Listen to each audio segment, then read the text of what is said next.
Welcome to Sci-Fi Realm. Subscribe now. Stories hit harder than asteroid impacts. The amphitheater of Xenobiology Hall hummed with the quiet murmur of 200 students settling into their seats. Professor Kronis adjusted his thorax segments, his chitinous plates clicking softly as he prepared for today's lecture. The insectoid academic had taught advanced predator studies for 27 cycles, and he prided himself on maintaining a classroom environment of scholarly detachment. His students, drawn from 43 different species across the galactic quadrant, represented the finest minds in xenobiological research. Most were herbivores. A few were filter feeders. All of them shared one thing in common. They found the study of carnivorous behavior academically fascinating and personally horrifying.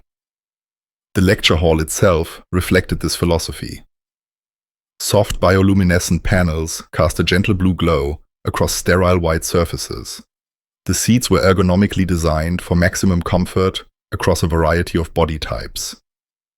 Air filtration systems maintained a perfectly neutral atmosphere, free from any scent that might disturb sensitive olfactory organs. This was a place of learning, of civilization, of intellectual discourse, untainted by the brutal realities they studied at a safe remove. Kronis tapped his forked claw against the podium, and the room fell silent. His compound eyes swept across the assembled students, noting attendance with the practiced efficiency of someone who had performed this ritual thousands of times. The valiant students clustered together in the left section, their leafy appendages rustling with anticipation. The Quillin delegation occupied the middle rows, their three eyes blinking in synchronized curiosity. The crystalline Hovatheians refracted light from the upper tiers, creating small rainbow patterns on the walls. And there, in the back corner of the auditorium, sat the human. Kronis had been warned about Andres when the exchange program coordinator first submitted his enrollment. Humans were new to the galactic community, barely a decade past first contact, and their presence in academic institutions remained controversial. The species had a disturbing reputation for surviving in environments that would kill most civilized races, for eating foods that should be classified as biological hazards, and for displaying an unsettling enthusiasm for things that should rightfully inspire fear. But the coordinator had been insistent. Cultural exchange was the foundation of galactic unity. Humans had passed all the requisite examinations. Their academic credentials, while from institutions no one had heard of, met minimum standards. And besides, what harm could one human do in a lecture hall? Kronis had agreed with reservations. Now watching Andre pull something wrapped in crinkly material from a bag, those reservations intensified. The human appeared to be eating. During class, the informal meal consumption was unsettling enough, but the smell wafting from whatever he had brought triggered alarm pheromones in Kronis's antenna. The professor decided to ignore it. He had a lecture to deliver. Kronis activated the holographic projector with a gesture, and the center of the amphitheater filled with a three-dimensional image of a creature that made several students gasp. The Caxian dune stalker stood nearly 4 meters tall, its 6 legs ending in razor-sharp claws, its triple jaws lined with serrated teeth designed for tearing flesh. The image captured it mid-hunt, crouched over the remains of some unfortunate prey animal, its muzzle stained with fresh blood. Several Velian students turned a pale shade of green. One of the Quellins made a small whimpering sound. Kronis began his lecture with practiced smoothness. His voice translated through the universal communicators everyone wore, carried clearly through the space. Today, we examine one of the most primitive feeding behaviors in the known galaxy. The Caxian dune stalker represents an evolutionary dead end, a species that has failed to develop beyond base carnivorous instincts. Observe the feeding posture. He magnified the image, zooming in on the creature's bloodied jaws. Note the complete absence of food preparation. No tools, no processing, no thermal application to neutralize pathogens or improve digestibility. This is consumption, in its most savage form. The stalker kills, and it eats. There is no culture here, no civilization, no thought beyond the immediate satisfaction of hunger. A Hovarthian student in the third tier raised a crystalline appendage. Her light patterns flickered with inquiry. "Professor, why do such species persist? Surely natural selection would favor more refined feeding mechanisms." Kronis clicked his mandibles in approval. "Good question. An excellent observation, crystalline student Horval. The answer lies in environmental factors. The Caxian homeworld offers limited resources. Predation remains the most energy-efficient survival strategy in that ecosystem. However, you'll note that no predatory species has ever achieved spaceflight capability. The psychological traits that make one an effective hunter are incompatible with the cooperation, planning, and delayed gratification necessary for technological advancement." He gestured at the hologram again, rotating it to show different angles of the feeding behavior. "This is why we study such creatures from a safe distance. They represent what civilized species have evolved beyond the application of heat to food, the development of agriculture, the creation of communal dining practices. These are the hallmarks of intelligent life. Creatures like the dune stalker remind us of our own evolutionary past and how far we've come." From the back of the auditorium came a sound that Kronis' translator interpreted as a snort, then a voice speaking between obvious chewing sounds. "That's basically just a space wolf." The entire lecture hall fell silent. 200 pairs of eyes, optical sensors, and light-receptive organs swiveled toward the back corner where André sat, still eating whatever pungent thing he had brought with him. Kronis felt his antenna bristle. In 20,000 cycles of teaching, no student had ever interrupted a lecture with such casual disrespect. He drew himself up to his full height, his thorax segments expanding with indignation. "I beg your pardon," and looked up, seeming to realize for the first time that he had spoken aloud. He swallowed whatever had been in his mouth and shrugged. A gesture that Kronis had learned indicated human indifference. "Sorry, I was just thinking out loud. It's just, we have animals like that on Earth. Wolves, big cats, bears. They hunt. They eat raw meat. Pretty standard predator behavior." Several students gasped. A Velian in the front row actually stood up and moved to a seat several rows back, as if proximity to the humans suddenly felt dangerous. Kronis struggled to maintain his professorial composure. Of course, Earth had predators. Every ecosystem had predators. That wasn't the issue. The issue was the casual way this human spoke about them, as if carnivorous feeding behavior was somehow unremarkable. "Yes, well, I'm certain Earth's predators are equally primitive. Now, if we can return to the lecture, but the damage was done." The other students were whispering among themselves, shooting nervous glances at Andres. The human had somehow made the discussion feel less academic, less safely distant. Kronis decided to push forward to reassert control over his classroom. He changed the holographic display, bringing up a new image. This one showed the dune stalker consuming its prey in graphic detail. Several students looked away. The barbaric nature of this feeding behavior extends beyond mere lack of preparation. Observe the consumption of raw flesh, still warm from the recent kill. The creature ingests blood, tissue, and viscera without any processing whatsoever. This behavior exposes the predator to numerous parasites and pathogens. It is inefficient, dangerous, and entirely driven by base instinct rather than rational thought. Kronis zoomed in on the predator's blood-stained muzzle, determined to hammer home his point about the superiority of civilized dining practices. This is what separates sentient beings from mere animals. We do not consume our food in such a state. We process, we prepare, we apply thermal energy to neutralize biological hazards.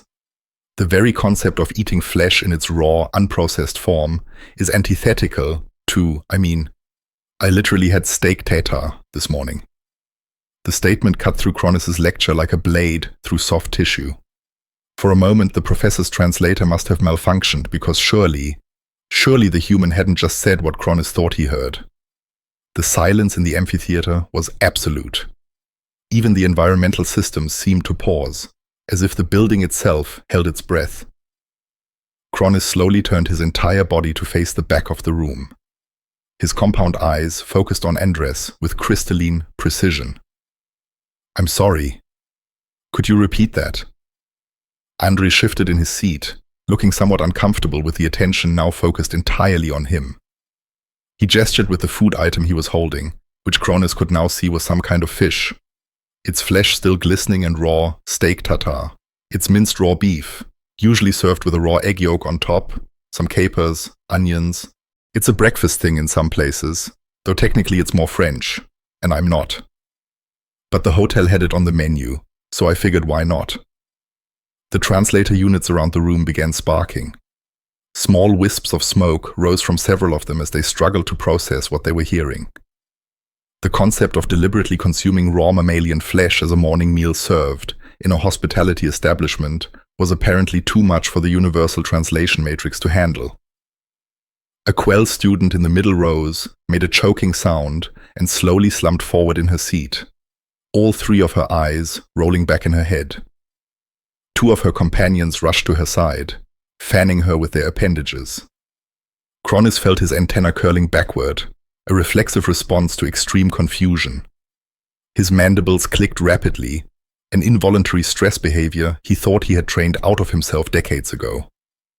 "Translate error," he said, more to convince himself than anyone else. "You must mean synthetic protein paste, cultured cellular material. Surely you don't mean actual, real beef from a cow." "Well, used to be part of a cow. The muscle tissue specifically. You trim it, mince it really fine, season it. It's good." Andreas held up the item he was currently eating, apparently oblivious to the rising horror in the amphitheater. "This is tuna poke though, Hawaiian style. Raw yellowfin tuna, little bit of soy sauce, sesame oil, some green onions. The fish was swimming around yesterday, and now it's lunch. Circle of life. You know the Quellen student who had fainted was being carried out of the lecture hall by her companions." Kronis noticed that several other students had turned colors he had never seen their species exhibit before. A vation in the upper tiers was vibrating at a frequency that produced an audible hum. The professor's carefully constructed lecture on the primitive nature of carnivorous feeding behavior was evaporating before his compound eyes. Because sitting in the back of his classroom, eating raw fish flesh from a container, was a member of a supposedly civilized spacefaring species, describing the consumption of uncooked animal tissue as if it were perfectly normal. Kronis made a decision. He tapped his communicator, sending an emergency signal to the dean's office. Then he did something he had never done in 27 cycles of teaching. He ended the lecture early. Class dismissed. Everyone exit in an orderly fashion. Human Andreas, you will remain seated. The stampede that followed was anything but orderly. Students of 43 different species rushed for the exits, their various locomotion methods creating a chaos of movement. Some ran, some slithered, some simply teleported away in flashes of light. Within moments, the amphitheater was empty except for Kronis and the human. Andres looked around the empty room, still holding his container of raw fish. Did I say something wrong? Before Kronis could formulate a response, the main doors opened, and Dean Horval, crystalline form, caught the light from every angle as he moved into the room with the swift gliding motion of his species. Behind him floated a dozen data pads, their screens already displaying information that made Kronis' antenna droop with dismay. The Dean's light patterns flickered with barely controlled agitation. When he spoke, his voice resonated through the chamber with the authority of someone who had spent centuries in academic administration. "Professor Kronis Human Andre, I have just received 47 separate emergency notifications from students claiming they have been exposed to a biological hazard. Campus security has established a perimeter around this building. And you?" He directed a light beam at Andre. are going to explain exactly what you have been consuming in this classroom. Andre held up his container of poke raw fish glistening under the amphitheater lights. It's just fish. Is this really that big a deal? Dean Horval's crystalline structure began developing small stress fractures, tiny cracks that spread across his surface like lightning patterns. Security, he said quietly. Seal this building. No one enters or leaves until I understand the full scope of this situation. A shimmering force field materialized around the perimeter of the amphitheater. Its soft hum, the only sound in the suddenly oppressive silence. Horval gestured, and the data pads, floating behind him, arranged themselves in a semicircle, their screens rotating to face the human. I have spent the last several minutes accessing your planet's information databases. What I have discovered has forced me to question the wisdom of allowing humans into our academic institutions. The screens flickered to life, displaying images that made even Cronus recoil. Restaurants, hundreds of them, thousands. Establishments with names like Sushi Palace and Räuber and the Carnivore's Den. Images of prepared dishes showing raw fish, raw beef, raw shellfish arranged on plates as if they were delicacies rather than health hazards. One screen showed something called a menu from a place called Tsukiji Fish Market. It listed dozens of varieties of raw fish, each with detailed descriptions of flavor profiles and textures. Another screen displayed statistics, numbers that made Horval's fractures deepen with each revelation.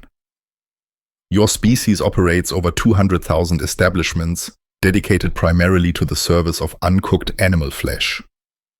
You have television programs celebrating this practice. You have educational institutions teaching preparation techniques. You have international supply chains specifically designed to transport raw fish across your planet for immediate consumption. The Dean's light patterns shifted to a deep red that Cronus recognized as profound distress. This is not a primitive practice abandoned by your civilization. This is normalized, industrialized, celebrated. Andres set down his container of poke, finally seeming to grasp the magnitude of the situation. I mean, yeah, people like sushi. Is that really so strange? Another datapad floated forward, its screen displaying a document that made Cronus's mandibles click in horror. This is from your planet's food safety regulatory bodies. It details specific temperature requirements for freezing fish before raw consumption. The document is 40,000 pages long. Your governments have created detailed guidelines for how to safely eat raw fish rather than simply prohibiting the practice entirely. Horval's entire structure was now covered in fractures, his light patterns strobing with emotion Cronus had never seen from the normally composed Dean. You have health inspectors who verify that establishments are properly handling raw animal tissue. You have licensing requirements. You have training programs for something you call sushi chefs, who study for years to achieve mastery in the Dean seemed unable to continue. One of his datapads sparked and went dark. Andres raised his hand. A human gesture that Cronus had learned indicated a desire to speak. If it helps, we do cook most of our food. Raw is more of a specialty thing. Though, now that I think about it, there's also ceviche and carpaccio and beef tartare and oysters. And stop. The word echoed through the amphitheater with enough force that dust drifted down from the ceiling panels. Horval's fractures were spreading, threatening the integrity of his entire structure. Professor Cronus, escort human Andres to holding Area 7. I am convening an emergency session of the University Disciplinary Council.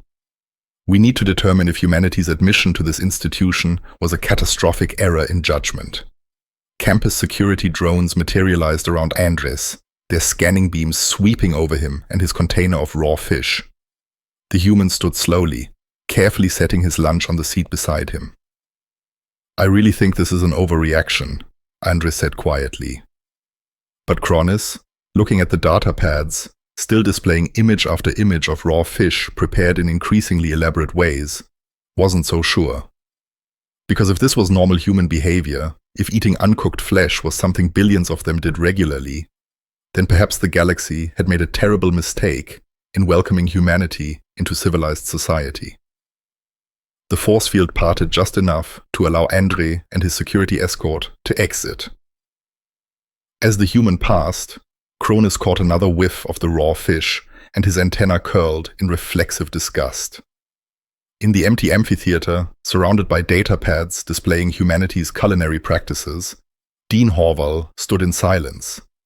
One of his fractures finally spread too far, and a small piece of his crystalline form broke off, tinkling to the floor like broken glass. "What have we invited into our institutions?" he whispered. The question hung in the air, unanswered, as somewhere in the distance, alarms began to sound. The council chamber of Nexus Prime University represented the pinnacle of galactic architectural achievement. Vaulted ceilings soared overhead, constructed from materials harvested from a dozen different worlds. Bioluminescent columns pulsed with soft rhythms that were supposed to promote calm deliberation. Representatives from 47 member species occupied their designated spaces, each area customized for their particular biological requirements. Today, calm deliberation was nowhere to be found. Andre sat at the defendant's platform, a lone figure surrounded by tiers of increasingly agitated alien academics. His lunch had been confiscated, sealed inside what appeared to be a hazardous materials container, now sitting on an evidence table. The container had warning labels in 17 languages, most of which translated to variations of potentially dangerous organic material. Lead Arbiter Joyner floated at the chamber's center, her translucent jellyfish form rippling with obvious tension. Her tendrils drifted in patterns that Andre had learned indicated deep distress among her species. This tribunal convenes under Biological Threat Assessment Protocol. Javina announced, her voice carrying through the chamber with unexpected authority for someone who resembled ambulatory gelatin. "We gather to determine whether human Andre, and by extension, his entire species, poses a danger to civilized galactic society through dietary practices that violate fundamental standards of acceptable behavior." Andres shifted uncomfortably. He had expected maybe a stern conversation with a dean, possibly a warning about cultural sensitivity. This felt more like a trial for crimes against nature. Ambassador Orista rose from her position in the botanical section. The plant-based diplomat's leaves rustled as she moved, and her flowers had closed tightly, a sign of profound disapproval among her kind. "The evidence before this council is irrefutable," Orr declared, gesturing toward a holographic display that materialized above the chamber floor. "Human civilization has normalized the consumption of unprocessed flesh. Article 7 of the Civilized Species Accord explicitly prohibits the ingestion of organic tissue without proper thermal preparation or chemical processing." The hologram showed images pulled from Earth's databases. A pristine piece of salmon resting on rice, thin slices of beef arranged artfully on a white plate, oysters glistening in their shells. "We granted humanity provisional membership based on their technological achievements." Orista continued, her voice taking on a harder edge. "We were assured their barbaric origins were merely historical curiosities, evolutionary phases they had outgrown. Instead, we discover their most prosperous urban centers contain establishments dedicated entirely to serving raw animal tissue." Andres raised his hand tentatively. Joyna's tendrils curled inward, but she acknowledged him with a slight bob of her form. "If I could explain, explanation will come during your testimony phase," Joyna interrupted. "Ambassador Orista has the floor." The plant diplomat's holographic display shifted, showing what appeared to be regulatory documents from Earth. "Their governments do not prohibit this practice. They regulate it. They have created entire bureaucratic frameworks to ensure the safe handling of uncooked flesh. Health inspectors verify proper storage temperatures. Licensing boards certify individuals in preparation techniques. This is not primitive behavior surviving in remote regions. This is institutionalized across their entire planet. A murmur rippled through the assembled delegates. Warneck, the Avon representative from the science faculty, ruffled his feathers in a display of agitation. Perhaps context would help, Warneck suggested, his beak clicking nervously. Human Andre, you stated you consumed something called steak tartare. Can you explain the cultural significance of this practice? Is it ritualistic, medicinal? Surely there must be some justification beyond simple preference. Andre took a breath, trying to figure out how to explain Earth cuisine to beings who apparently found the entire concept horrifying. It's just food, he began carefully. Different cultures on Earth have different traditions. In some places, raw fish is considered a delicacy. The preparation requires skill and training. Chefs study for years to learn proper techniques. It's about respecting the ingredient, understanding flavors, creating something beautiful. Horval, the crystalline dean who had discovered Andres' lunch earlier, vibrated with what might have been laughter or horror. His surface fractures had been repaired, but new ones were already forming. Beautiful, he repeated, his voice resonating through his structure. You describe the consumption of uncooked animal muscle as beautiful. Well, yeah. When it's done right, the presentation, the balance of flavors. This council does not need an appreciation lecture on raw meat aesthetics. Joyner cut in sharply. Her tendrils were now knotted together. A posture Andre was learning meant extreme discomfort. What we need to understand is whether humanity can be trusted to interact with civilized species without horrifying them at every meal. Andres felt frustration building. This was absurd. Half the galaxy ate things that would make humans queasy, but nobody was putting them on trial for it. Look, I get that it's different from what you're used to, but lots of species have unique dietary requirements. The Metherians breathe sulfur compounds that would kill most of us. The photosynthesis absorb radiation we'd consider lethal. Why is eating fish suddenly the line that can't be crossed? Because, Orisa said quietly, her leaves trembling. Those are biological necessities. What you describe is choice.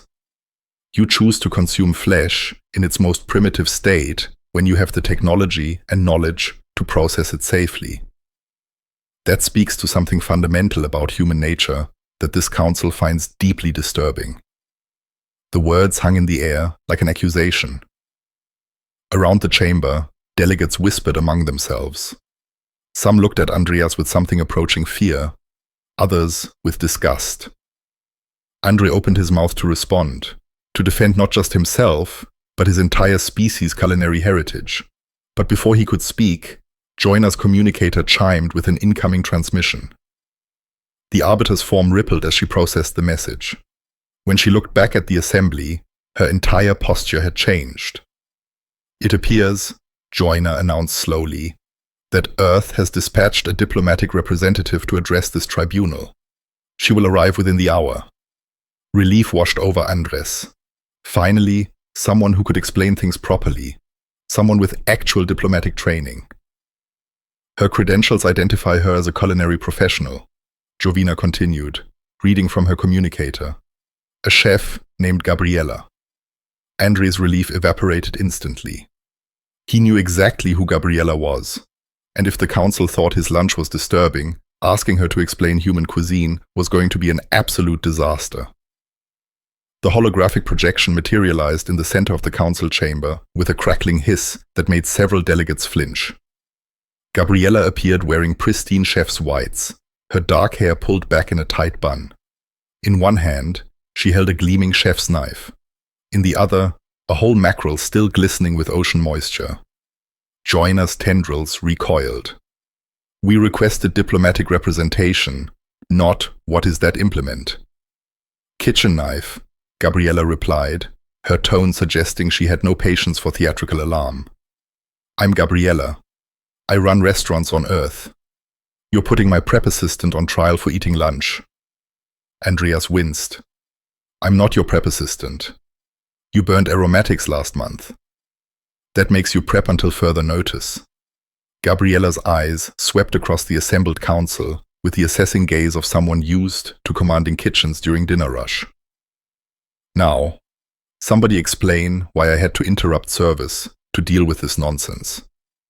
Orista's flowers opened slightly, though whether in indignation or shock was unclear.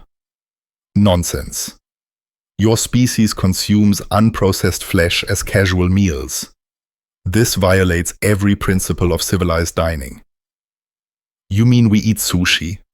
Gabriella set the fish down on the evidence table right next to the sealed container of Andres's confiscated lunch. Yeah, we do. It's delicious. What's your point? Horval's crystalline structure resonated with a sound like wind chimes in a hurricane. The point is that such practices are barbaric, dangerous, and indicative of species-wide psychological dysfunction. Gabriella was silent for a moment, her expression unreadable. Then she smiled, though the expression held no warmth whatsoever. You want to understand human cuisine? Fine. I'll show you exactly what we do with raw ingredients, she gestured at the chamber. Clear me a workspace. Give me proper temperature control and basic tools. I'll demonstrate why you're completely wrong. Vorex feathers ruffled in alarm. Absolutely not. This is a judicial proceeding, not a cooking demonstration. Gabriella finished. Which is exactly what you need. You're judging something you don't understand based on fear and ignorance. I can fix the ignorance part. The fear is your problem. Yavina's form pulsed with colors that shifted between authority and uncertainty. This is highly irregular. So is convening a tribunal because someone ate fish. Gabriella crossed her arms. Here's how this works. You give me a workspace and let me cook. In return, I'll prove that human food preparation is art, not barbarism. Or you can refuse, and I'll recommend Earth suspend all academic partnerships with institutions that prosecute students for cultural practices. Andreas buried his face in his hands. This was exactly the diplomatic approach he'd feared. You cannot threaten this council, Orista declared, though her leaves trembled. I'm not threatening. I'm offering education. Whether you're smart enough to accept it isn't my concern. Gabriella picked up the mackerel again, examining it with professional scrutiny. This fish died this morning. Right now, it's at peak freshness. In my hands, it becomes something extraordinary. But if you'd rather maintain your prejudices, I've got restaurants to run. The council chamber erupted in frantic whispered consultations. Delegates conferred in clusters their various communication methods, creating a cacophony of clicks, hums, and resonating frequencies. Andre watched Joina's tendrils twist into increasingly complex knots as she processed the situation. Finally, the arbiter spoke. This council will permit a demonstration under strict supervision. You will explain your methods, you will justify your practices. And if we determine that human cuisine still violates civilized standards, both you and human Andre will face sanctions. Gabriella's smile sharpened. Fair enough. Andres, I'm going to need you as sous chef. I'm an engineering student, Andre protested weakly. You wanted to explain Earth food culture. Now's your chance. Start setting up a workspace. What followed was organized chaos. Council staff materialized portable induction burners, refrigeration units, and preparation surfaces. Gabriella supervised with the same commanding presence she brought to restaurant kitchens, directing placement and arrangement until she had something resembling a functional workspace in the center of the judicial chamber. From a temperature-controlled container she'd brought via the holographic relay system, Gabriella began unpacking ingredients. Fresh fish on ice, whole octopus, sea urchins still in spiny shells, thin cuts of beef wrapped in protective film. Each item she placed on the preparation surface drew fresh waves of discomfort from the watching delegates. First lesson, Gabriella announced, holding up the mackerel. Raw preparation requires more skill than cooking, not less. Heat masks mistakes. Raw ingredients expose everything. The quality of the product, the precision of the knife work, the balance of accompanying flavors, it's all visible. She demonstrated filleting technique, her knife moving with practiced efficiency. The blade separated flesh from bone in smooth, confident strokes. Each cut was deliberate, exact. This is craftsmanship, Gabriela continued. The fish lived in Earth's Pacific Ocean. It ate. It swam. It existed in an ecosystem. Now it becomes something else. Something that honors what it was while transforming it into art. Horval's fractures deepened. You're dissecting it in front of us. I'm showing you reality. You eat processed protein that comes from somewhere. We're just honest about the source. Gabriela finished filing and began preparing the flesh with additional ingredients. Citrus, herbs, oil. This is hamaki crudo.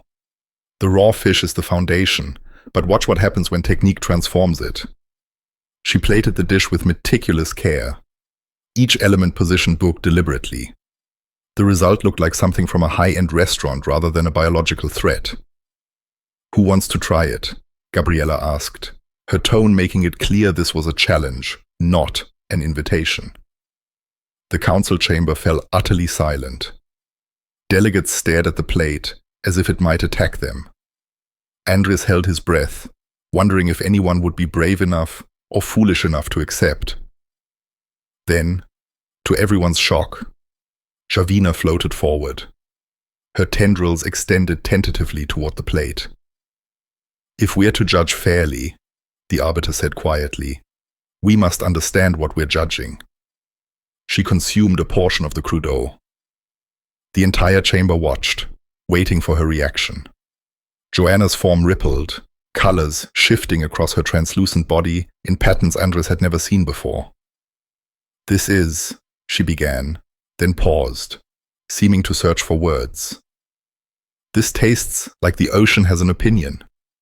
Gabriela grinned. Now you're getting it. Next course. The council chamber had transformed into something between a courtroom and a restaurant. Gabriela moved through her demonstration with the relentless efficiency of someone who had commanded professional kitchens through their busiest hours. Each course emerged from her workspace more elaborate than the last, and with each presentation, the resistance in the room began to crack. Octopus carpaccio followed the hamachi crudo, sliced so thin it was nearly translucent. The texture that should have been rubbery became delicate under Gabriela's knife work. Scallop aguachiel came next. The seafood bathed in a bright green sauce that made Vornek's feathers stand on end when he tasted the heat. This sensation, the Avon ambassador muttered, his beak opening and closing rapidly. It burns, but I want more. Capsain, Gabriela explained without looking up from her next preparation. Pain and pleasure working together. Complexity. That's what separates cuisine from simple feeding. Andres worked beside her, following tour instructions to prepare garnishes and accompaniment. Despite his protests about being an engineering student, his hands moved with practiced familiarity. Gabriela had been training him whether he admitted it or not. The beef tatake emerged from a quick sear, the exterior caramelized while the center remained ruby red. Horval examined it with something approaching scientific curiosity, his crystalline structure refracting light through the thin slices. The contrast, he observed, cooked and raw in the same presentation. This is deliberate design. Finally, Gabriela said, "You're starting to understand. We don't eat everything raw. We choose what benefits from heat and what doesn't. That's the whole point." She plated sea urchin on small portions of crispy rice. The bright orange roe glistened under the chamber's lighting. Joanna consumed it slowly, her form cycling through colors that suggested profound confusion. I lack vocabulary for this experience. The arbiter admitted, my sensory organs are detecting something my species doesn't have terminology for. Umami, Andre offered. Fifth taste. savory. It's a concept your translation protocols might not handle well. Arista had been watching from her position with increasing uncertainty. Her flowers, which had been tightly closed at the demonstration start, now opened partially. When Gabriella presented the next course, toro nigiri fatty tuna, that practically dissolved on contact, the plant diplomat actually leaned forward. "The texture is wrong," Arista said. But she didn't sound disgusted anymore, just perplexed. "It shouldn't be appealing. My biology doesn't process animal fats this way." "Because you're experiencing it as cuisine, not just nutrition," Gabriella replied. She was slicing geoduck clam now, its strange consistency somehow becoming elegant under her preparation. "Your brain is responding to the craftsmanship, the presentation, the balance of elements that transcends biology." The courses continued. Amberjack with jalapeno brought tears to Warneck's eyes, though he kept eating. Monkfish liver, rich and creamy, made Horval's structure resonate at a frequency that sounded almost musical. Live spot prawn, still twitching as it was presented, caused brief alarm until delegates tasted the sweetness.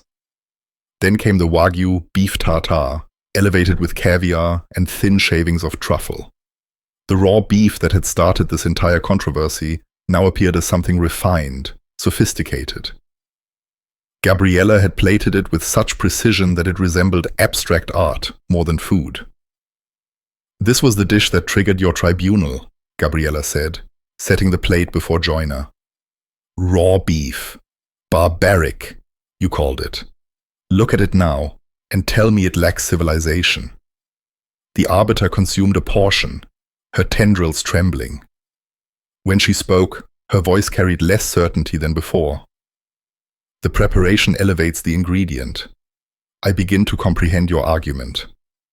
Gabriella wiped down her workspace and pulled out a new container from her temperature-controlled storage. Inside lay something that made even Andres pause. Thick cuts of deep red meat, marbled with fat. But something about the color and texture seemed different from the beef she'd been working with. "What is that?" Horval asked, his structure refracting the light in patterns that suggested both curiosity and apprehension. "Bear meat," Gabriella replied casually, setting the portions on her cutting board. "Specifically, black bear from the northern forests of Earth. We eat predators raw, too." The council chamber erupted. Delegates who had been cautiously warming to the demonstration now recoiled. Joyner's entire form flushed a deep purple that her species reserved for moments of extreme distress. Predators? Orista's flowers snapped shut so violently that several petals fell. "You consume carnivorous species?"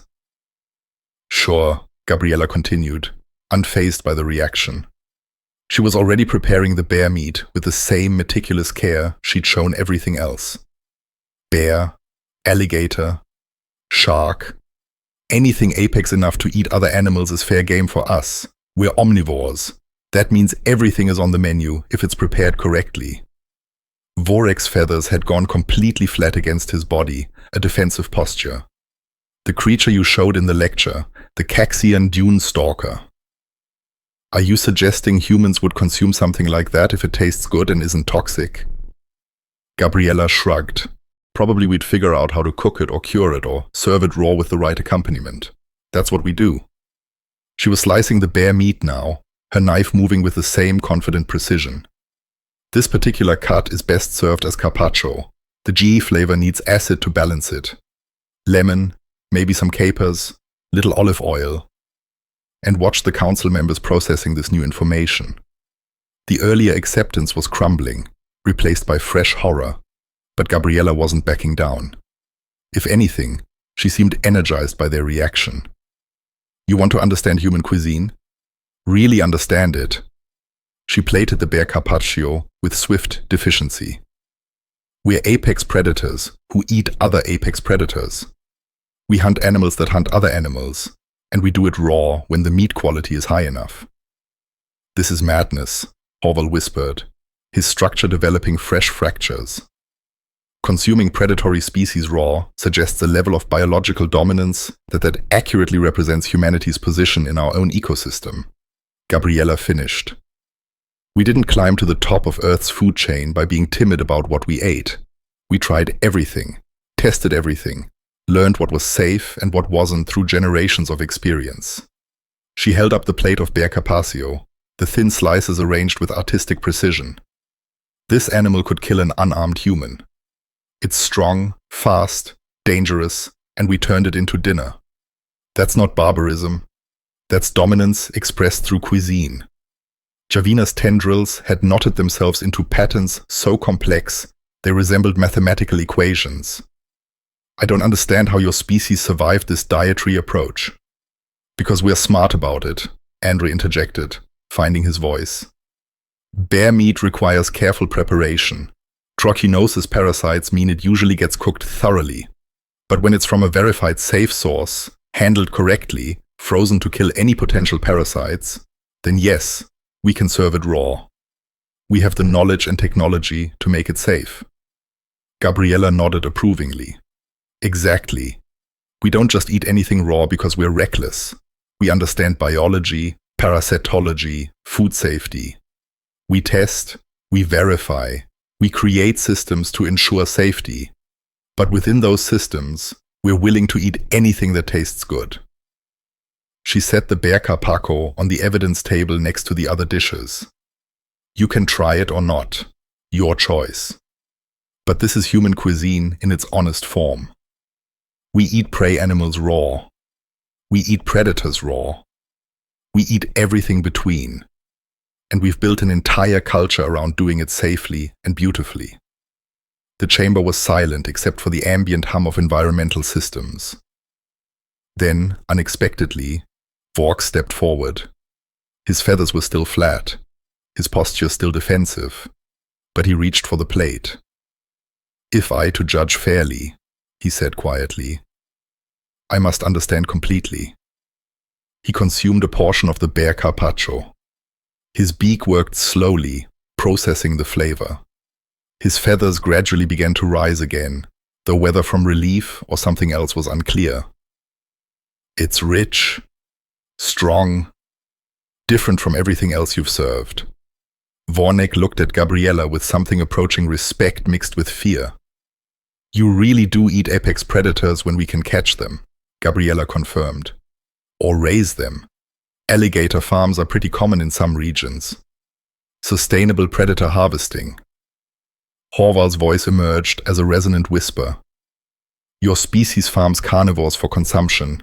Farms them, hunts them, fishes them, sharks, barracuda, pike, any predatory fish species, land predators when regulations allow. We are thorough. Orista's leaves rustled with what might have been grudging admiration. I'm beginning to understand why Earth's application to join galactic society caused such extensive debate.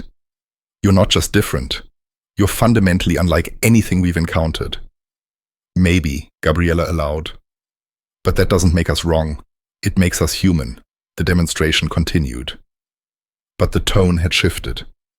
The remaining courses, smoked salmon, pickled herring, confit duck, seemed almost tame now.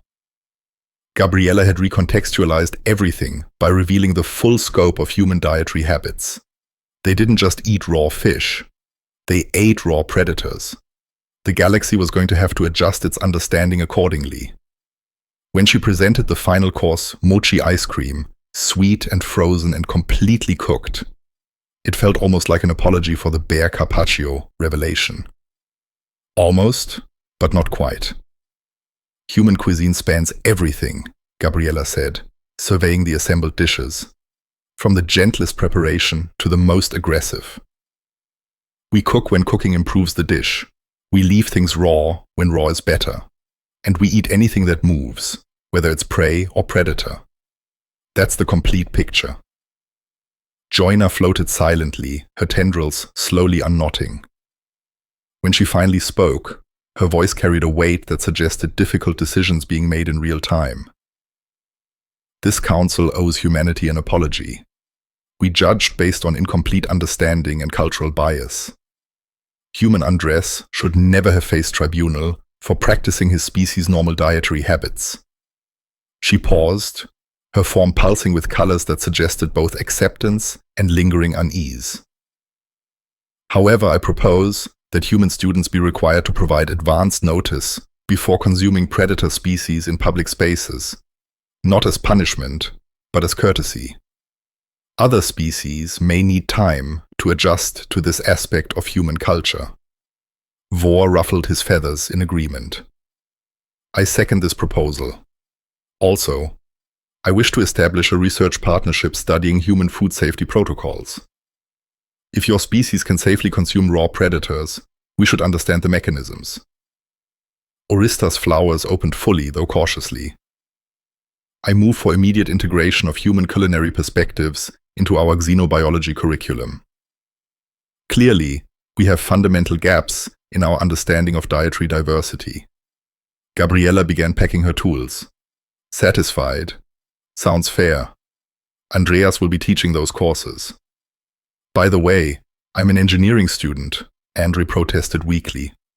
You're whatever humanity needs you to be right now. Congratulations, Ambassador. The tribunal that had begun with fear and accusations ended with uncomfortable acceptance and careful negotiations. Station Gamma 7 would never look at lunch the same way again, especially now that everyone knew humans ate predators raw. As the council adjourned and delegates filed out, many still processing what they'd learned, Andres overheard Vornek speaking quietly to Horval. Do you think Earth has any regulations on which predators they eat?